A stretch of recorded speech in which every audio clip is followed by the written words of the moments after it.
Biznes rivojlanish banki hamkorligida Andijon viloyati Paxtavod tumani Ovushgan MFI 30-sonli konturda amalga oshirilmoqda.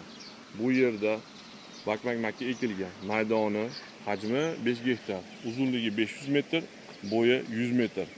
Atrofi fermer xo'jaliklari bilan chegaradosh. Bu yerdagi ekinlar zamonaviy usullar bilan parvarishlanmoqda. Hozirda ekinlar unib chiqqan holatda. Ekinlarni yetishtirish 80 kun davom etadi. Yetishtirish jarayonida sug'oriladi, tabiiy va mineral o'g'itlar bilan oziqlantiriladi.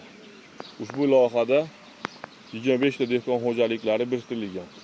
Har bir dehqon xo'jaligi uchun o'rtacha 20 sotikdan yer maydoni to'g'ri keladi. Loyihani samarali amalga oshirish uchun lider tadbirkor tanlab olingan.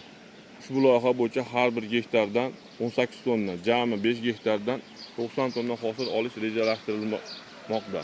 Mazkur ekin yig'ishtirib olingandan so'ng ikkinchi ekinga ham yuqori daromadli ekin turi ekish orqali yer egalarining daromadi yanada oshirib boriladi.